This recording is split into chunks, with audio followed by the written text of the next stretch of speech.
"Nunca vou te soltar, Jack. Nunca vou te soltar", disse Rose. Então ela o soltou e o cinema inteiro começou a chorar. Isso aconteceu quando o Titanic foi lançado em 1997. Tudo bem, quem estou enganando? É realmente difícil não chorar quando você assiste a essa cena pela 10ª, 20ª e 50ª vez quase 30 anos depois. Mas será que essa grande história de amor aconteceu na vida real? Ou James Cameron apenas a inventou para criar um bom drama? Por mais que eu não queira decepcioná-lo, Jack e Rose nunca se apaixonaram a bordo do verdadeiro Titanic. Havia um Jay Dawson de verdade no luxuoso transatlântico, mas ele era um membro da tripulação e seu nome completo era Joseph. A inspiração da vida real para Rose foi a artista americana Beatrice Wood. James Cameron se deparou com a biografia dela quando estava trabalhando no primeiro rascunho do roteiro e decidiu incluir na história o amor dela pela arte e o histórico familiar. No entanto, isso não significa que o filme esteja completamente errado no que diz respeito à precisão histórica.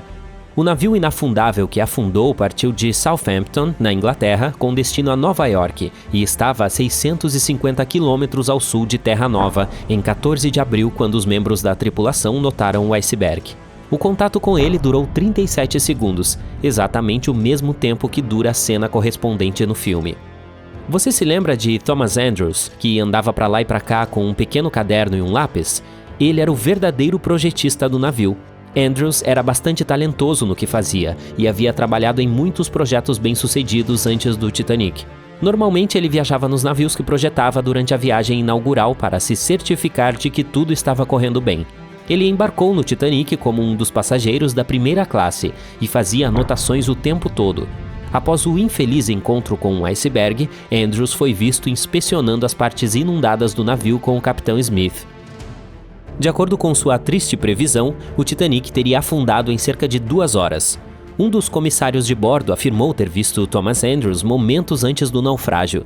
Ele optou por não deixar o Titanic e não colocar seu colete salva-vidas. Ninguém mais o viu desde então. Outro momento memorável do filme tem um menino brincando em um dos convéses com seu peão. Essa foi uma recriação precisa de uma foto real tirada a bordo do Titanic em 11 de abril de 1912. Os passageiros da foto da primeira classe são Frederick Spaden e seu filho Douglas, de 6 anos. A família estava voltando para casa nos Estados Unidos depois de viajar pela Argélia. Quando a evacuação dos passageiros começou, a babá de Spaden lhe disse que estavam indo ver as estrelas.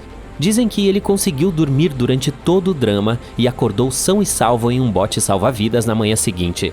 Seu pai também sobreviveu ao naufrágio. Infelizmente, um acidente automobilístico tirou a vida de Douglas apenas 3 anos depois. Uma das mulheres mais carismáticas do Titanic, tanto na telona quanto na vida real, recebeu o apelido de a inafundável Molly Brown por um bom motivo. Várias testemunhas lembraram que ela estava de fato tentando persuadir os outros em seu bote salva-vidas a voltar e salvar mais vidas, exatamente como naquela cena comovente do filme.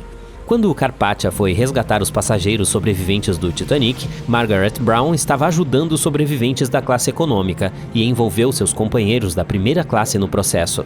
Quando todos estavam em terra firme, Brown organizou um comitê de sobreviventes. Ela premiou o capitão do Carpathia por ter resgatado tantas pessoas e ficou muito chateada por não ter sido autorizada a testemunhar nas audiências do Titanic por ser mulher.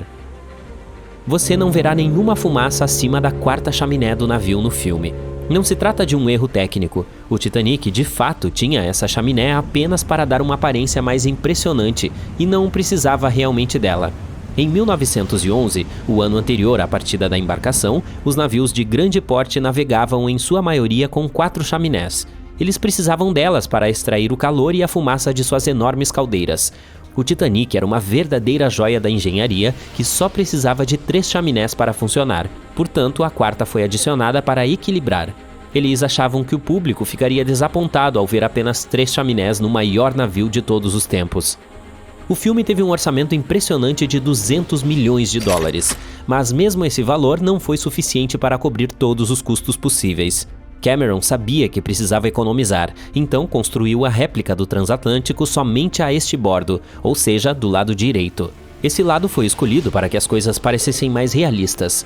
O vento no local das filmagens se movia principalmente do norte para o sul, portanto, com os vapores saindo, parecia que o transatlântico estava realmente se movendo pelo oceano.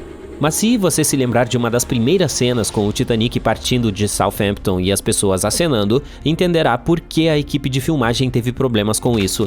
O navio real estava atracado no porto, ou seja, no lado esquerdo. Eles encontraram uma solução brilhante e simplesmente inverteram a cena horizontalmente para que parecesse real. As letras e os botões dos figurinos foram invertidos, e os atores caminharam na direção oposta para que tudo fosse alterado na pós-produção. Uma das cenas que não consigo assistir sem chorar é a do casal de idosos se agarrando um ao outro enquanto afundam com o Titanic. O casal que inspirou esse episódio de partir o coração existia de verdade. Alguns dos passageiros mais ricos do navio não tão inafundável. Eles se chamavam Isidore e Ida Strauss e eram donos da Macy's. Quando a notícia do desastre se espalhou, eles vestiram coletes salva-vidas e correram para o convés junto com outras pessoas. Ida entrou no bote salva-vidas, mas Isidore se recusou a fazê-lo antes que todas as senhoras e crianças estivessem lá. Ida não queria deixar seu marido e entregou seu casaco de pele de Marta à sua criada, dizendo que não precisaria mais dele. Isidore envolveu Ida com seus braços e eles permaneceram na ponte do navio até que uma enorme onda os arrastou para o mar. Portanto, a cena da cama não é tão precisa, e James Cameron admitiu mais tarde que havia tomado alguma licença poética como diretor. Sabe aquele cara que estava bebendo de um frasco ao lado dos personagens principais quando o navio estava afundando? Seu nome era Charles Joughin, da Inglaterra, e ele era responsável por 10 padeiros, 2 confeiteiros e um padeiro de Viena a bordo. Ele esperava ganhar uma boa quantia e teria sido um dos membros mais bem pagos da tripulação se tudo tivesse corrido bem. Na noite em que o iceberg atingiu o navio, Joughin estava de folga, descansando em seu beliche. Ele acordou imediatamente e mandou seus padeiros entregarem pão aos botes salva-vidas. Em seguida, voltou ao seu quarto para tomar um drink. Quando retornou ao convés, ajudou os outros a entrarem em seu bote salva-vidas designado. Não havia mais espaço para Charles lá dentro, então ele acabou ficando do lado de fora das grades do navio. Finalmente, quando o Titanic submergiu, ele simplesmente nadou, e quando o sol nasceu novamente, ele encontrou um dos botes salva-vidas e foi resgatado pelo Carpathia. O conteúdo do frasco deve tê-lo ajudado a sobreviver. O homem bem vestido que decidiu ficar no Titanic para sempre foi o empresário americano Benjamin Guggenheim. Esse sobrenome provavelmente soa familiar, e sim, ele era o mesmo daquela família famosa. Guggenheim estava viajando com seu camareiro, sua namorada, uma cantora francesa chamada Leontine, sua empregada e seu motorista. Todos eles embarcaram no Titanic na França durante uma das curtas paradas que o navio fez depois de sair de Southampton. Quando ocorreu o desastre, Benjamin ajudou as mulheres a entrarem no bote salva-vidas. Ele teria dito que elas estavam apenas se despedindo até o dia seguinte. Ele tinha certeza de que o navio seria consertado rapidamente.